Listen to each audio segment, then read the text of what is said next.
991 booliiska laga wacay shakhsi gurigiisa fadhiya oo aan dhibanayn dibna qabin qaylaya inta 991 soo wuxuu iska barawayna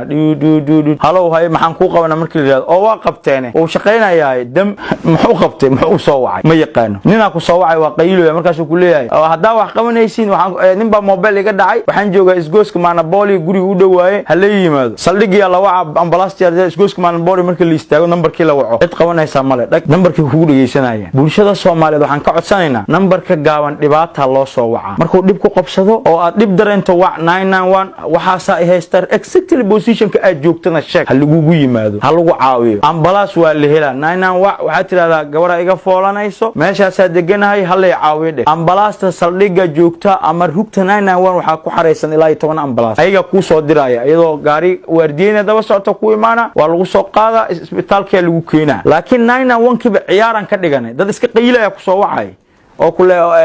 waxaan joognaa Siinay noo imaw abartaa wasna oo kule adna ku sii caayna marka waxyaabo badan bulshada sharciga ayadan adabti garaynin waa ognahay dibka jira waa in la bartaa waqti ay qaadanaysa laakiin waxaan rabnaa ummadda Soomaaliyeed annaga is dhibaataynayna dhibana dhib geystana annaga dhibana geysanayna marka waxaan rabnaa in la dareemo dawladnimadu inay ku dhisan tahay in la ilaashado numberka 991 adaa leh hantidaadi wuxuu hanti kuugu yahay saacada wax dareentay in wacdo aad tiraado qofkaasan ka shakisanahay dhibkaas ay haysta naagta umulaysa naagta iga foolanaysa ambulance waa lagu caawinaa laakiin ha uu wicin ciyaar ima laga qabana hubi ima la qabana ma shaqeynaa hubi ha uu wicin ciyaar ha uu wicin waa number emergency qofka duu soo dhaco in emergency sababtoo been badan saraakiishii ciidanka lagu qoray dhan waxay dhibsanayaan habeenkii 2000 qof soo wicaysa qof sharci noqonaya intii loo tago laga jawaabayn mal nin walbana waa iska ciyaara marka foodada aan ka deeyay numberka emergency ha loo soo waco ambulance diyaar waa hadii numberka si loo waco gabar foolanaysa lagu wacyi geliyo ambulance rabaa 100 qof oo la caawiya jirto waa idin soo bandhigi doonaa u mahad celinaysa ciidanka booliiska Soomaaliyeed laakiin kuwa